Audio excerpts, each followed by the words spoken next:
nombre del Gobierno del Estado de Veracruz, de la Secretaría de Turismo y Cultura, del Instituto Veracruzano de la Cultura y del Ayuntamiento de Jalapa, les damos, como siempre, la más cordial de las bienvenidas a este Colegio Preparatorio de Jalapa, dentro de la 27ª edición de la Feria Nacional del Libro Infantil y Juvenil Jalapa 2016. En esta ocasión, en esta bellísima biblioteca histórica Librado Basilio, tendremos la presentación de la crónica de la Biblioteca Histórica del Colegio Preparatorio de Jalapa y sus fondos documentales.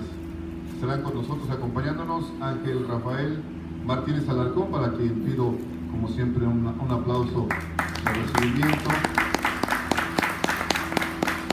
Y un gran amigo de la feria, como siempre, apoyándonos, el maestro Vicente Espinojara. Los dejo en su compañía. Apláudanle también, por favor, son tan amables. Que los dejo en la compañía de ellos. Recuerden que los seguimos esperando a todas las actividades de la feria hasta el domingo 31 de julio. Buenas tardes. Sí, muy buenas tardes. Agradecemos al público que ha hecho un espacio esta tarde para convivir con el maestro Vicente Espino, que ya lo conocemos, cronista de la ciudad de Jalapa, es director de esta escuela, licenciado en Derecho, catedrático en Bachilleres, presidente de la Unión Cívica Jalapeña, y un hombre que ama a este espacio de la cultura, un hombre que ha trabajado muchos años en este fondo documental del Colegio Preparatorio de Jalapa, y yo creo que su conocimiento de este fondo bibliográfico, el más antiguo y más importante que resguarda la ciudad de Jalapa, y yo los dejo con él, que nos va a dar esta tarde, nos va a dar un recorrido en los fondos que resguarda esta biblioteca del Colegio Preparatorio de Jalapa. Muchísimas gracias, tienen la palabra. Muchas gracias a ustedes por hacernos el honor de acompañarnos. Hay una frase que aprendí de un viejo historiador que dice que en la cárcel, en el hospital y en una plática o una presentación de un libro se ven a los amigos. Muchísimas gracias por estar con nosotros. Yo quisiera iniciar poniéndose en contexto. ¿Cuándo surge? ¿Cuál es el fondo de origen de esta biblioteca histórica? Y cuando hablamos del fondo de origen de la biblioteca histórica, necesariamente tenemos que caminar de la mano del concepto ideológico, práctico, educativo y político que tuvo un jalapeño muy distinguido y muy ilustre, que fue don Antonio María de Rivera. Don Antonio María Rivera, abogado, magistrado, diputado, senador, un hombre con una posición social y política importante en Jalapa, en el Jalapa de la mitad del siglo XIX, y que además el primer alcalde de la ciudad, aquel hombre que se preocupó y se ocupó también en proveer de un ayuntamiento, de un edificio, transformar las viejas casas consistoriales en lo que iba a ser el palacio del ayuntamiento, donde hoy se encuentra el Palacio del Gobierno. Ese hombre tiene una clara visión de que la juventud de aquel entonces, nuestros jóvenes pequeños, entre los 12, 15, 17 años, cuando tienen que buscar un conocimiento mayor, cuando se tienen que trasladar a otro espacio para profesionalizarse y mejorar sus conocimientos, tienen dos opciones. O se van al colegio jesuita que se encontraba en la ciudad de Puebla, el punto más cercano, donde está ahora la sede de la Benemérita Universidad Autónoma de Puebla, o tienen que irse a la Universidad Nacional, ¿no? Recordemos que traíamos un viejo modelo del Nuevo Hispano, donde había una universidad apostólica, que fue en México, que después, con el paso de los años, se va a transformar en lo que hoy tenemos como la Universidad Nacional Autónoma de México. Esa situación de migración permanente a don Antonio lo tenía preocupado para buscar una etapa intermedia en que los chicos pudieran hacer sus estudios correspondientes en su ciudad capital, y que además pudieran madurar y estar en condiciones para buscar entonces ya los estudios profesionales tanto en Puebla como en la Ciudad de México. Para lograr ese objetivo, él tiene la gran tarea de hacer la gestión, y muchos de los que estamos aquí sabemos por experiencia lo difícil que es hacer la gestión, encontrar las coincidencias de las voluntades políticas que nos permitan lograr los objetivos.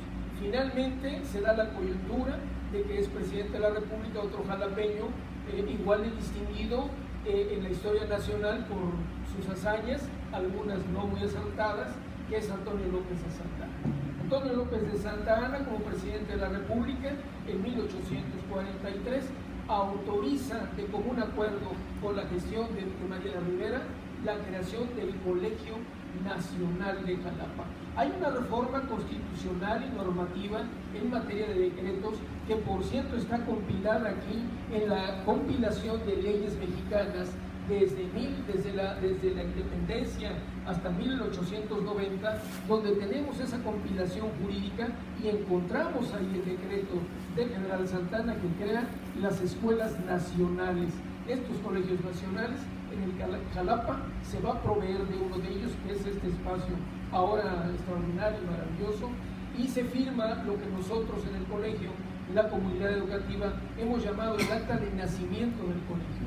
La carta en la que el general Santa Anna, desde luego a través de un amanuense, desarrolla la idea de lo que va a ser el Colegio Nacional, la fundación, la intervención que él dice tener en la creación del colegio y desearle buena ventura una vez que se inaugure el 16 de septiembre de 1843, y la firma autógrafa es así, el general Santa Anna.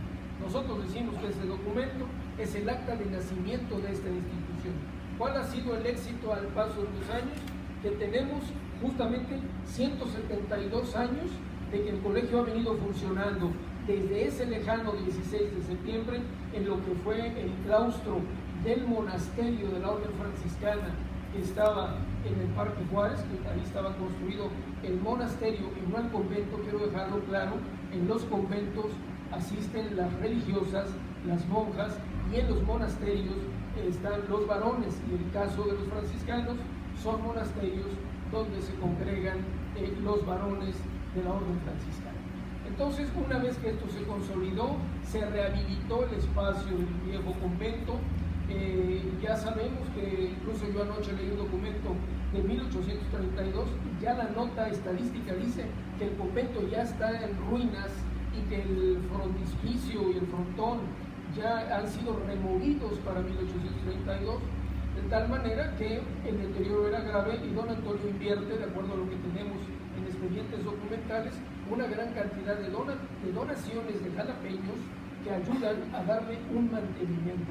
Un periódico de la época nos dice que quedó muy bello esa ampliación y empieza a funcionar el colegio. Se van a poner los retratos de los santos patrones del colegio, que van a ser el gobernador del estado, el general Santa Anna y la Virgen de Guadalupe. Es un decreto formal que establece la obligación de que queden integrados. Debo recordar, y es muy importante señalar, que el colegio no tenía ningún sesgo religioso. Es claro, hace un rato una persona muy amablemente me decía que encuentra en internet que dice que la escuela que antes fue un convento. Eso no es cierto. Esta institución fue creada para el conocimiento científico, para la formación desde una óptica positivista, sin duda alguna, del conocimiento, y no tiene un antecedente como en el caso de Puebla, los colegios jesuitas y demás organizaciones que sí traían una tradición. No sé cómo valorarlo. Lamentablemente en Jalapa no tuvimos una presencia en colegios jesuitas, creo que sí es de lamentarse, pero bueno, sin embargo sí hubo la visión de un enfoque de positivismo, de formar un colegio que nos arropara y nos formara como ciudadanos en el conocimiento y en la ciencia. De tal suerte que una de las ocupaciones que se van a dar en la primera etapa es reunir el material bibliográfico que se requiere para transmitir el conocimiento. Y eso entonces don Antonio María Rivera hace una estrategia muy importante, la estrategia de buscar entre los amigos quién le puede donar libros. Él requiere de inmediato una serie de materiales bibliográficos que le permitan acercar a esa población que se va a congregar, que tiene dos variantes: los alumnos que son originarios de Jalapa y los alumnos que vienen de las poblaciones periféricas, como el ejemplo de ellos es Jico y Coatepec, y ellos se quedan en calidad internos, van a estar dentro de las instalaciones de manera permanente y necesita arroparlos de conocimientos igual a los profesores. Y destaca un profesor muy interesante, don Florencio Aburto. Don Florencio Aburto es un hombre que hasta este momento no podemos precisar dónde nació. Lo cierto que es, a mi juicio, la primera persona que forma una imprenta en la ciudad de Jalapa. Y don Florencio Aburto es el profesor de gramática, es el profesor de literatura, es el profesor que va a enseñar cuestiones todas relacionadas con el lenguaje, el español y la formación gramatical. Pero él, en su imprenta, imprime el primer reglamento del colegio, 1843, el primer reglamento. Imprime un libro de matemáticas, un cuadernillo de matemáticas, escrito por don Antonio María de Rivera para los alumnos del colegio. Y recordemos que la formación profesional de don Antonio era abogado. Sin embargo, fue esta etapa de hombres tan particulares, quiero pensar también en Manuel Herrera Gutiérrez, que tuvieron función de científicos, hicieron trabajos de ingeniería, de educación, de derecho, hombres muy completos en el conocimiento del siglo XIX, que fueron verdaderos ejemplos, y arquitectos, como les decía yo. La construcción original de lo que hoy es el Palacio del Gobierno se le debe también a Antonio María Rivera. Empieza el proceso de colecta del fondo. Llega 1847 y nos encontramos con el conflicto político de la invasión americana a Veracruz, lo que conocemos en los libros de historia como la primera invasión americana. Y esta primera invasión americana tuvimos un gran descalabro en la nación mexicana. En el pueblo de Cerro Gordo hay una batalla que todos sabemos, la historia de manera muy parca nos ha dicho que la perdimos, pero la perdimos, y en esa pérdida también dejamos ahí atrás en el olvido a las víctimas de esa batalla, a las víctimas de Cerro Gordo, que fueron connacionales y que ofrendaron su vida en un sano anhelo de impedir el paso de las tropas americanas. Los graves daños que tuvo la batalla en materia humana fueron severos, y entonces hubo que habilitar, una vez que tomaron la plaza de Jalapa en forma pacífica, llegaron de manera muy pacífica, porque desde el pueblo belecero estuvieron mandando correos solicitándole al ayuntamiento entregara de manera pacífica la ciudad bajo un convenio y condiciones, y eso se llevó a cabo. Entonces toman la ciudad y hay que desocupar el Colegio Nacional de Jalapa de las instalaciones del antiguo monasterio. Hay que sacar a la escuela porque hay que habilitarlo como hospital para atender a los heridos, que era un gran número de heridos que venían de Cerro Gordo. Eso puso a don Antonio y a su grupo de trabajo en un gran dilema. No había dinero para buscar arrendamientos. Aún así, tocando las puertas de amigos de aquel Jalapa pequeño, ¿no? Lo tuvieron en algunos domicilios de manera provisional. Él en alguna nota nos deja claro que su preocupación más fuerte eran los alumnos internos. Él no los quería dejar regresar a sus poblaciones. Había gente de Tantoyuca, había gente de Acayuca, desde luego de Jico, de Coatepec, los más lejanos vinían de él. Entonces, por último, opta llevarlo a su casa. Un gran mérito del licenciado Rivera, que pese a que estaba el conflicto político-militar, él no dejó de trabajar. Esa práctica también le va a tener un alto costo años después, pero en esta primera etapa lo lleva a su casa, y su casa se ubicaba en la esquina de la calle de Belén con el callejón que hoy conocemos de Roa Bárcena, la calle de Lucio, del doctor Lucio, con Roa Bárcena, que ocupa actualmente un centro comercial, ¿no?